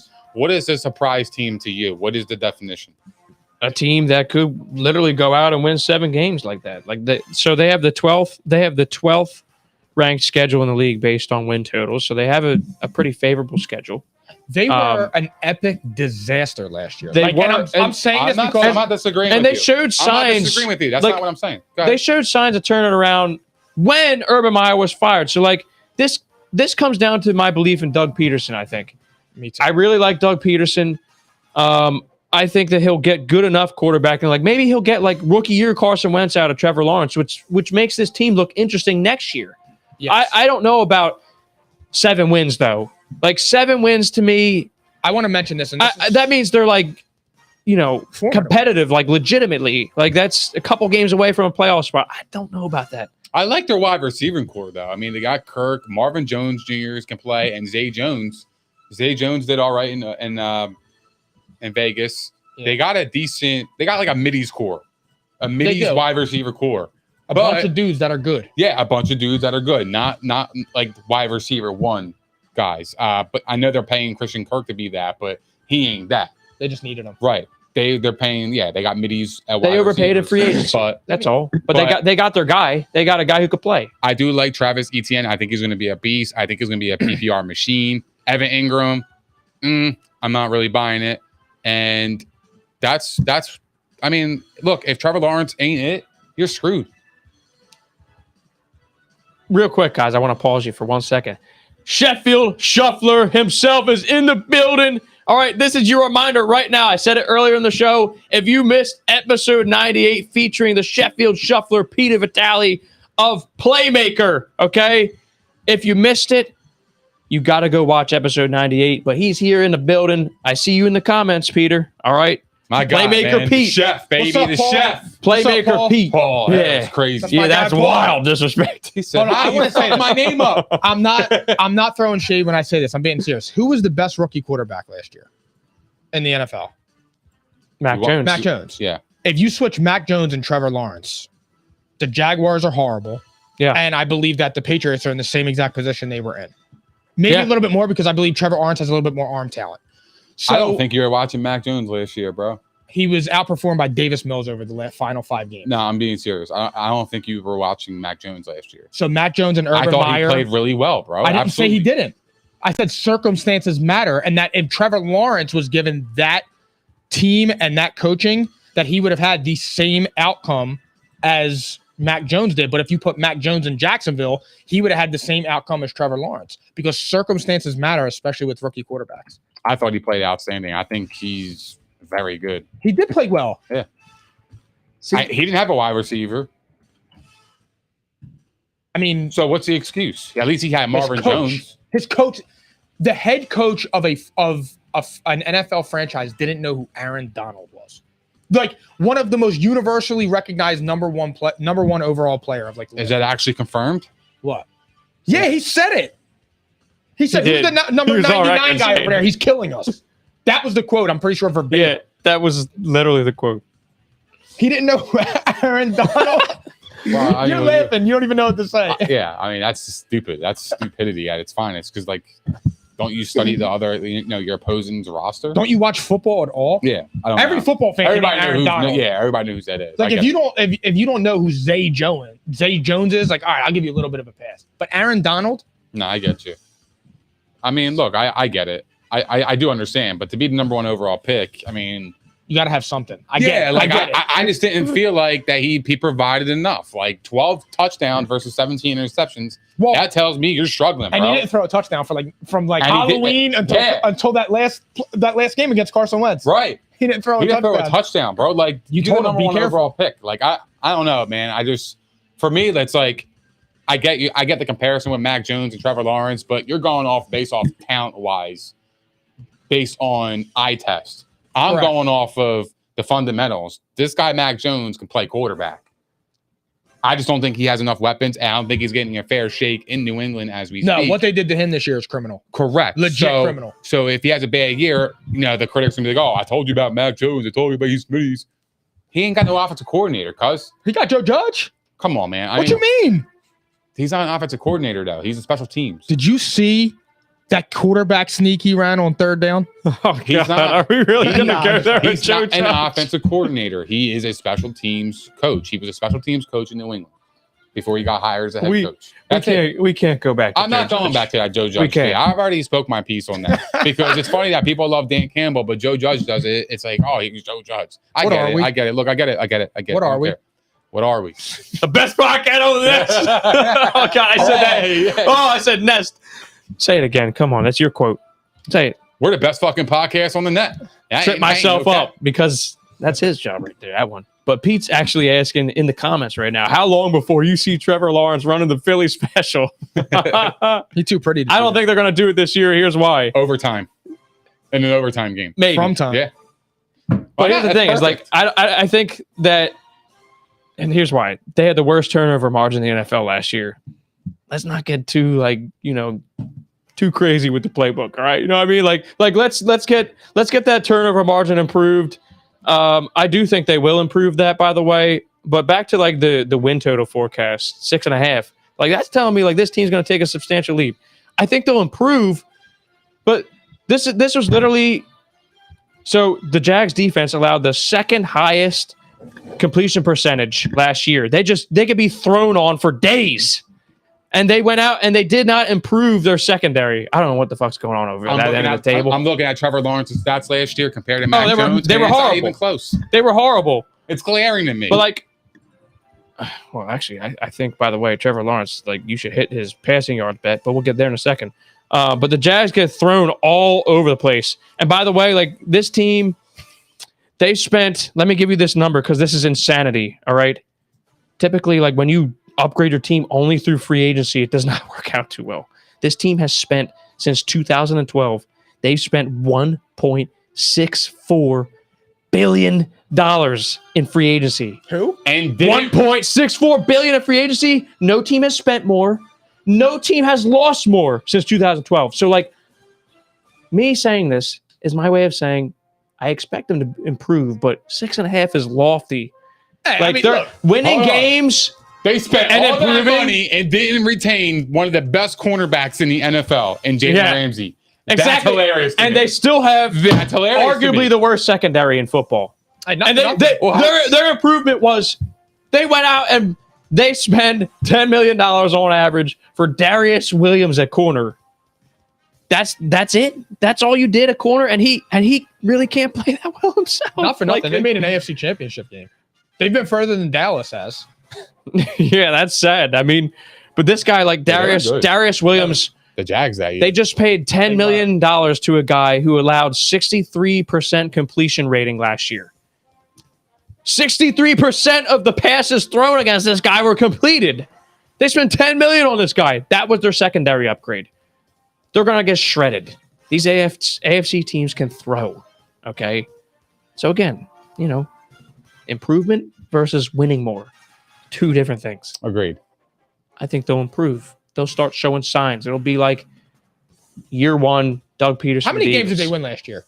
3 games. Because I was going to say I think that they're a team that can double plus a few in their wins. Like maybe So you could convince me they win 6. I think 7 though. I think they could win 7 games ish. I do. I really fucking do. Like, it really- I think really they're going to be improved. Like their offense is talented. Their offense would have to do all the work there, and like you'd have to pray. Okay, the pass rush improves and the secondary is mashed, but like that secondary is really bad. Like we talked about, like the Raiders secondary, this and that. Like this secondary puts them to shame. Like this is awful. This secondary is oof.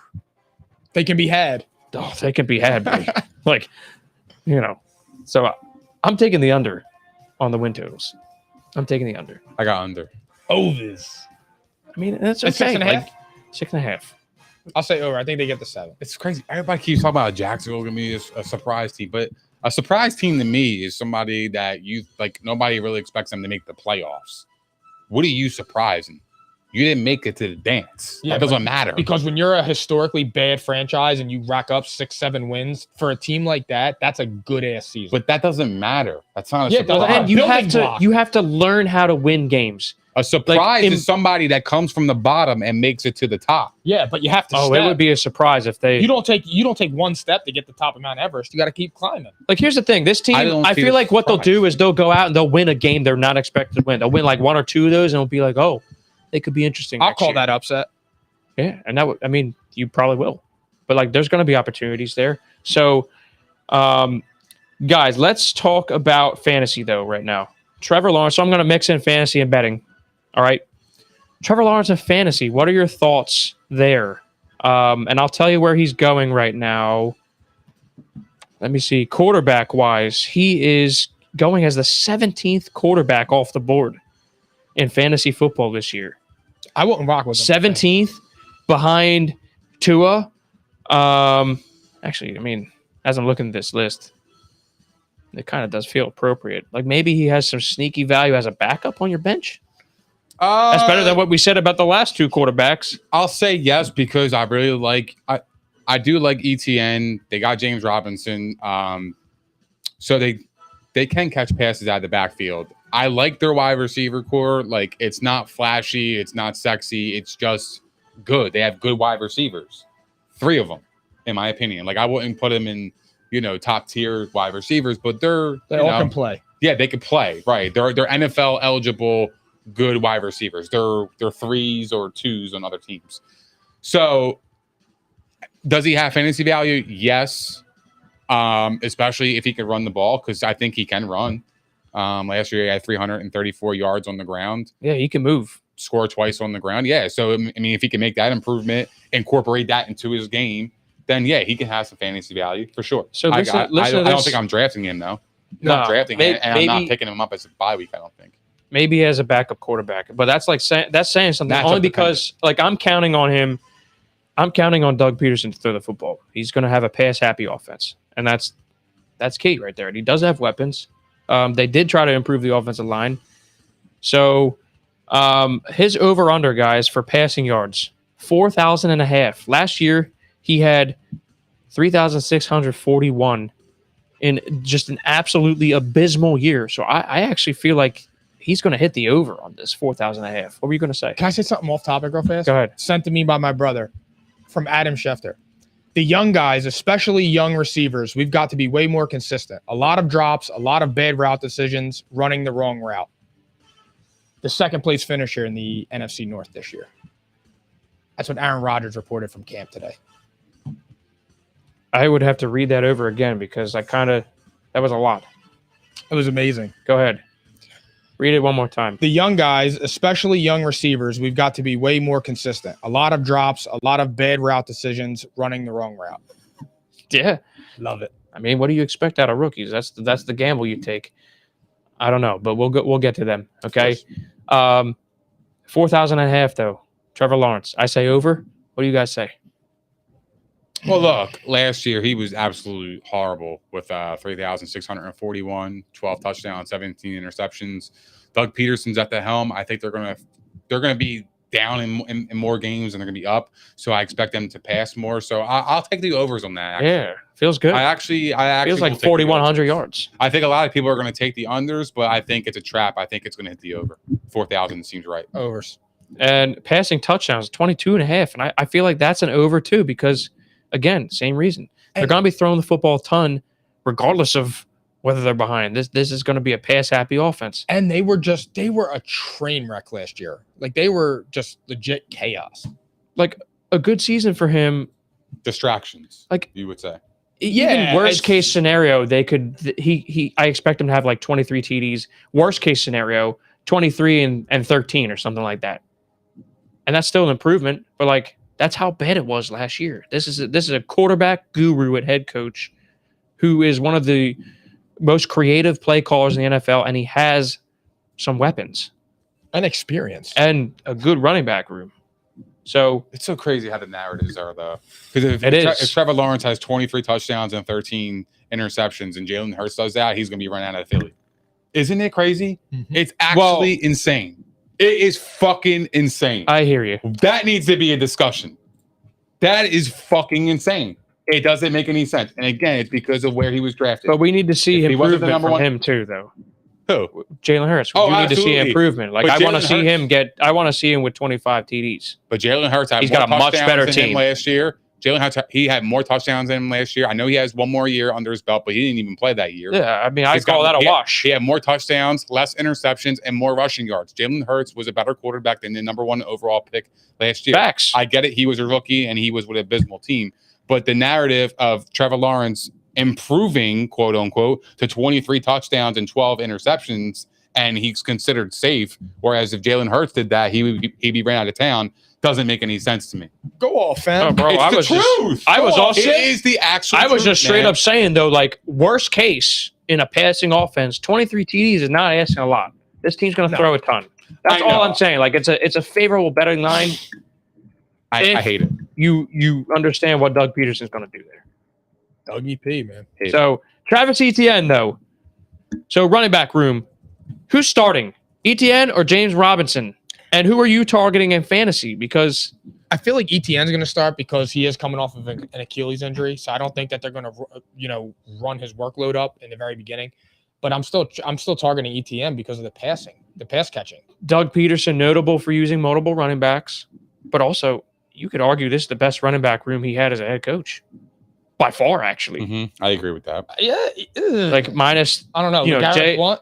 Yeah, but Jay Ajayi in them. But look at it was LeGarrette Blount at the very end of his career. And by the way, he had a hell of a year. I was going to say, yeah, he did amazing. And Jay Ajayi had a hell of a year, but I'm just saying, like James Robinson, we already seen what he can do in a fucking terrible offense. Mm-hmm. And Travis Etienne, I mean, if he is Alvin Kamara per se, if he's the same guy he was in college, these guys are more talented. I'll say this: if I want to be an owner of a Jaguars running back, I'm taking both of them.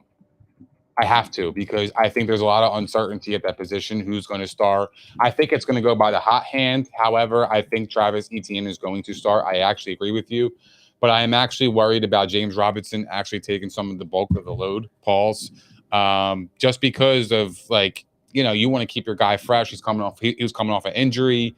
Doug Peterson's offense too. Yeah, and multiple running backs. Exactly right. Alvin Kamara, Mark Ingram. So I would take both of them. Really. I just started that when you compared them. I would take both of them because I need to have that safety net. If one of them goes down, I know I have the guy.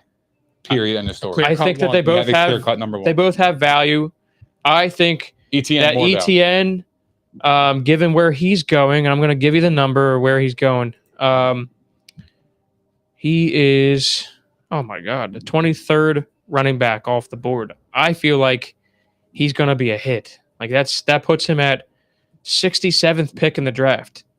I feel like he's going to shatter that, and he's going to catch a lot of passes. So remember, as PPR, this guy's explosive. Like I feel like maybe this is trending to be Alvin Kamara rookie season. Maybe it is. It kind of you could see the pathway there with the opportunity and the talent if he stays healthy. I can't put him in the Alvin Kamara conversation. I know what you mean. And I am I had Alvin Kamara as a rookie, and I got him as an undrafted free agent in all 4 leagues that year. It's the same skill set. Actually has a higher profile from college. So you see the pathway here. Not as good of a team, though. Not saying he's Alvin Kamara either, but this is the type of skill set you're looking at, and the type of opportunity, the way he's going to be using this offense. So I'd feel good about taking him Dougie P higher than pick points. 67. He scores points. Yeah. He does. And I mean, who knows? Like, I mean, yeah, James Robinson. Here, I'm going to give you something. Okay? Pause. Miles Sanders rookie season. Ready for this? Doug Peterson offense. Fantasy running back 15 was his final rank. 12th in receptions, 13th in targets, 11th in route run. And that was on a 53% snap share. I think that he's going to play more than 53% of the time, by the way. Travis Etienne, that's just screaming right there. Like fantasy running back 15, you know? I think Etienne's a little bit better than Sanders too. And he should be. A little higher. Yeah. He should be. Like that's what I'm saying. Is Alvin Kamara he wasn't known as Alvin Kamara when he first got here either. This is a guy with a much better profile from college. I think he's going to be a boom in fantasy. I think he is too, but again, like it's the Jaguars. I know. It's like, not sexy. When you're playing fantasy, like you want to score points and you want to score touchdowns, and it's the Jaguars. It's the same thing with the Lions. It scares me, man. It does scare me, but I do like Etienne's upside. I think his ceiling is a lot much higher than a lot of running backs that are actually going ahead of him. So I will agree with that on that. I would take him at 23rd. Absolutely. And late round value for James Robinson, I think, because I think he'll have some sort of a role, plus maybe a goal line role. I don't know. I think they'll both be used. So wide receivers, and we'll kind of speed this one up. Christian Kirk, Marvin Jones Jr., Zay Jones was signed, and Laviska Shenault is now the number 4 wide receiver until further notice. They were maybe a trade candidate. I don't know. They were high on him, yeah. And Marvin Jones, Mr. Consistency, by the way. I'm thinking, for me, I have no problem drafting Christian Kirk. I think he's going to probably go like pretty low in the draft. Like he's not going to be treated like a possible top 25 wide receiver when he's already shown he can be that in fantasy. Mm-hmm. Keywords. Is it possible he can be a fantasy top 25 receiver? Yeah, I think absolutely. So I think he's going to shatter whatever ADP he is, and I'm going to find it for you in a sec. But go ahead and tell me what you guys think of Christian Kirk. No, I think Christian Kirk, if you got him in the rounds, I don't know, 9, 10, later rounds, whatever, I don't think that's a bad pick by any means because you're taking the upside again. You know, the Jaguars, potentially being down a lot of games, they're going to be throwing. However, explosive. Zay Jones is a deep threat, so he could take away some of those opportunities for Kirk. But I mean, if I'm looking at a Jaguars wide receiver, I actually kind of like Marvin Jones. I mean, he played with Trevor Lawrence before. They kind of have some chemistry. Last year, he had 5 touchdowns. And Christian Kirk had 4, and he had Kyler Murray versus Trevor Lawrence. So like, I actually do like Marvin Jones's upside, and he could play, man. He's sneaky, but he would be more like these wide receivers are nothing more than a flex option for me. That's it. Yeah, like Christian Kirk going 113th overall is kind of crazy. 41st wide receiver off the board, and I'm seeing literally right above him. I'm seeing Kadarius Toney. I'm seeing Tyler Lockett. Remember Drew Lock's at quarterback, or Geno Smith, for example. I'm seeing Drake London, who's in a worse situation. I'm seeing Alan Lazard, who knows. Drake London got hurt. But I'm just saying, like, this is how the draft order is going. Like Christian Kirk right there looks like a value. And Marvin Jones always slept on, always underrated. I feel like he might be a late round value since they are going to be pass happy. Everything I've read, though, said that Trevor Lawrence and Zay Jones were the hookup through camp. That they had the biggest chemistry from what I've read on it. Who'd you say? Zay Jones and Trevor Lawrence. That was his They favorite did target sign for him. camp. You know, Mhm. I mean, this is Doug Peterson offense. They're going to have multiple wide receivers involved. So he spreads the ball out. And then you got Evan Engram and Dan Arnold at tight end. Anything there, I'm avoiding. Hard avoid. Even though, remember, Doug Peterson offense with tight ends. I'm interested Like, in Engram. I just don't think Engram will stay healthy. That's my fear of him, is that he's talented as hell. He can't stay. Arnold could play a little bit too, but like Can. this is a situation I want to avoid until I see it. It's not worth it. I'm not going out there and expecting like, hey, if I miss on the elite tight end group, this is going to be a starter for me. No, I'm not doing that. No, I'm right. Right. I'm not interested in Evan Ingram. I mean, I just it don't do it for me. Yeah. So there you have it with the Jacksonville Jaguars and the Texans. That should be an easy one. Should Yeah. be a quickie. But I like them. Jacksonville Jaguars. Nick and I say under 6.5 wins. Paul says over. He's not the only one. That's like a trendy bet right now. I'm one So of one. interesting. I don't Well, hate the bet. and I love Doug Peterson. I think he's going to improve this team. We'll see. All right. Last but not least, Philly Phil, you want to switch it up one more time for us? Throw it, Phil. You got Whoa. family. We're not supposed to talk about his arch here. Yeah, it's poor. It's like that's gonna make us look bad. I know. I'm working on it. Christ. I know you You got to do more squats. Well, we got him sitting in this chair for so damn long every Tuesday and Thursday. That's what's ruining my arch. There you go. So, You got scoliosis. Philly Phil behind the glass, everybody. I'd say the same thing. Yo. All right, Houston Texans. The line is 4.5 wins. under. They won 4 games last year, though. Yeah, but I don't fuck. with Second Lovie worst. Smith. David Collins the shit. Lovie Smith is the new head coach of the team. David Culley fired after 1 year. Unfairly, I would say, but whatever. They lost a lot of games. Okay. Are they the worst team in the league? And by the way, let me just like walk it back a little bit. Davis Mills is going to be the quarterback. He showed some signs late year. They brought back Brandon Cooks, which was stunning. Yeah. I thought he was gone for sure. 2-year contract. He got paid a lot of money. Derek Stingley Jr. drafted number 3 overall. Stud, if he's healthy. Okay. Then they get, hold on, I lost my thought. Oh, I mean, and the other headline is this. John Mechie, the third, is out for the season, likely with leukemia. Sad story. Okay. Worst team? Them or maybe the Bears. Nah, bro. I mean, I think The Bears. I think the Bears might really stink. I think the Bears might be the worst team in the league.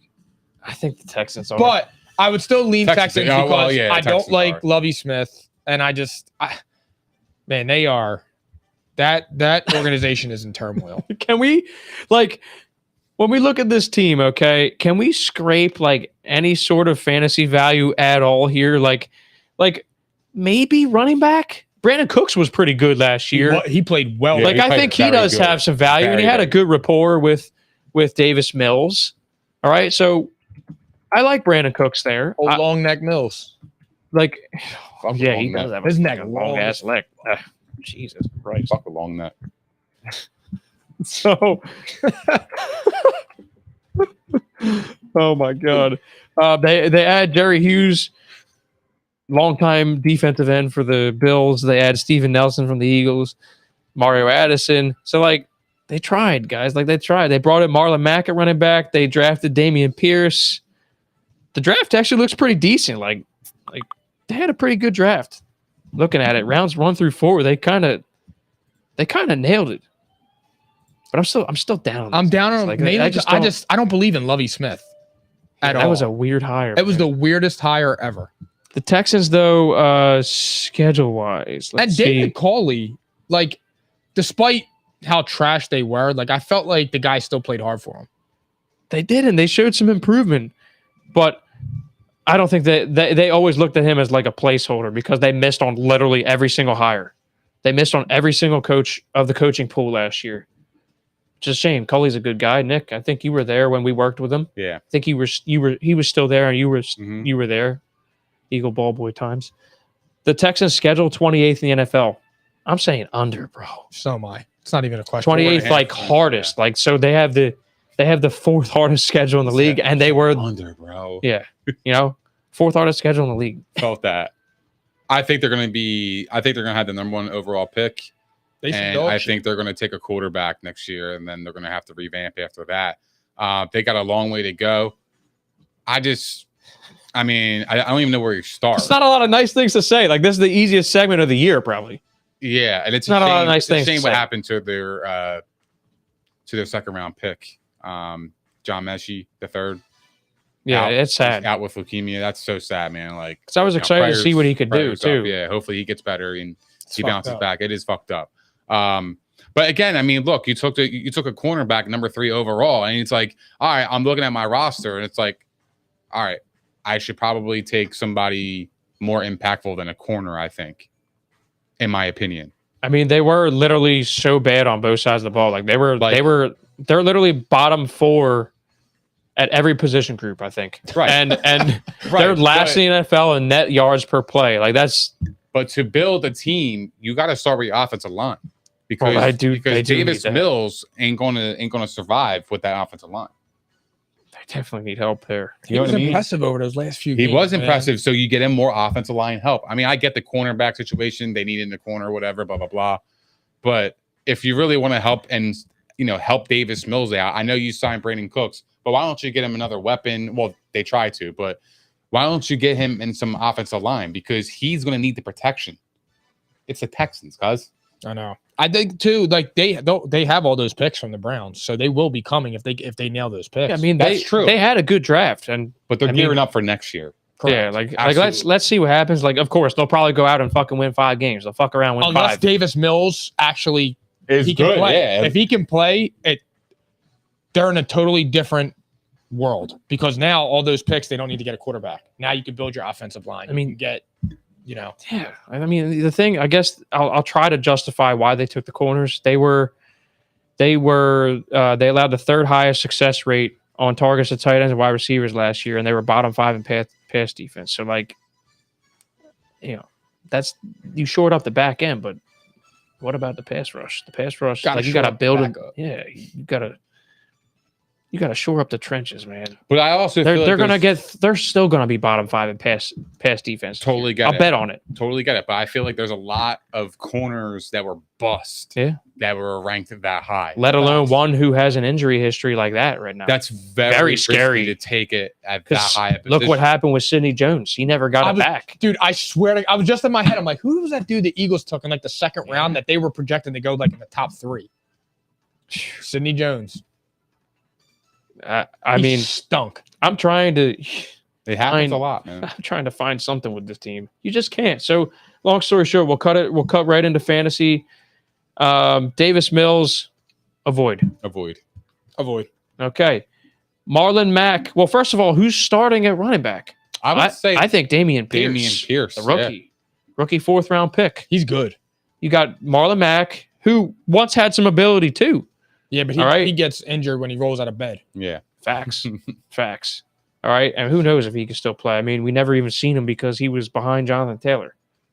So you got Mack, Pierce, Rex Burkhead. We're saying Pierce starts as a group. Are we saying this? I mean, supposedly he's turning heads. Pierce. Yeah, Pierce would be the guy that I draft because his ceiling is much higher. I'm drafting by the ceiling there. I might be willing to take him as a backup running back, and maybe he does a little something because like he's going to be a starting running back with a goal line role, most likely. That's best case scenario. Trying to look. I had something on him. Damian Pierce? Find it. Yeah. I mean, other than the coaching staff does seem to like him. So Brandon Cooks, draftable.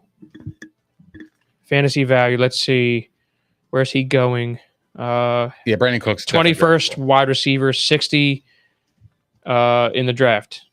Fantasy ADP. He's a wide receiver number 2. He came out of nowhere last year. Feels appropriate, right? Yeah. That's a fair He's a wide receiver 2 flex option. Yes, absolutely. So I like it. I'm looking at their other wide receivers, and I can't even believe this list. I thought Philip Dorsett was out of the league. Chris Conley, I can't believe he's still there. Nico Collins, who's that? Well, they like him a lot, and he's getting some buzz, by the way. Like, Nico Collins showed some productivity. Dorsett, dude. But still, it's asking a lot. Like, are we asking for – like, it's asking a lot to have 2 fantasy-relevant wide receivers on this team. So I'm not going there. No. But, like, I'm going to keep my eye on Nico Collins because there's been some signs there.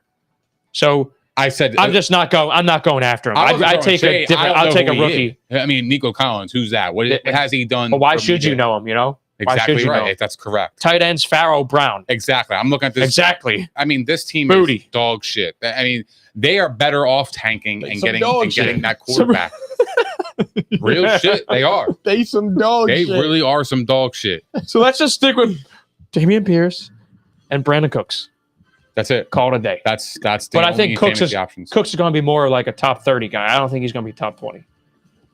I don't mind drafting him there. That's not bad. But like, I'm cool with top 30. That's good. Put him in your flex Let's and start. then don't worry about it. There you go. So that's it. We're not even going to go anywhere else with the Texans. I agree. Philly Phil, you know what to do. We managed to talk this long about the AFC South. We have a lot to say. It's wild. it's But content. We really haven't talked much about this division. Say what you Some of the other ones I'm a we big covered a believer in ton. Like, when we get to the NFC North or the NFC East, we're gonna definitely we've talked a shit ton about the headlines. So it's gonna be more like we'll probably like combine those two in one show. Something like that. Awesome.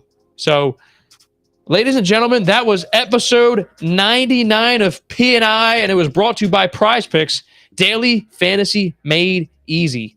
Also, as usual, we were live at the Props Network at propshq.com, where you need to go and subscribe to our show. Because, look, if this group can talk an hour and 40 minutes about the AFC South, you're getting the best fucking football coverage around. Period. And two of those teams And are everything. Jacksonville Jaguars and the Houston Texans. And we gave you betting angles. We gave you fantasy angles. And obviously we touched on the headlines. But like, seriously, look at the coverage. We're giving you free coverage right here. Go win your fucking drafts. Go win your bets. Period. Go subscribe to P&I at propshq.com. Last but not least, Fantastic Fabric. DM us if you want details on merch, courtesy of IPP Pressworks, Cherry New Jersey. Black and gray tanks, tees, long sleeve tees, hoodies, customizable mugs. Okay? DM us. Guys, episode 100 on Thursday. Is next 100, baby. We're gonna give it 100. We got another division Energy preview. is gonna be on a fucking 1,000. For sure. No doubt. Episode 100. You do not want to miss next fucking episode. On Thursday night, P&I's 100th episode. Tell a friend to tell a friend. Tell your hoes. Tell your mistresses. I don't care who you tell. Get them all in the stream and let's have a fucking party for number 100, baby, because that's what we keep it here at P&I. Authentic sports talk. We ain't going to find it nowhere else. It's P&I, baby. I think at that Fuck point, we Nick, talking you about? just gotta Take it away. You just gotta take over. I wanted to Go ahead, do your thing. I want to let it breathe. You know what I mean? You gotta. There we go. Thank you guys for hanging out with us. We appreciate all the love, support, and the comments. If you guys haven't done so already, please don't forget to like, subscribe, and hit the notification bell on YouTube. We are also available on propshq.com, Spotify, Apple Podcasts, Google Podcasts, iHeart, Megaphone, Stitcher, And all that other shit. Also, follow us Nice. on every single platform, such as Facebook, Twitter, Instagram, and TikTok. And we will see you guys this Thursday for episode 100 at P&I, baby, 8 p.m. And tell your hoes.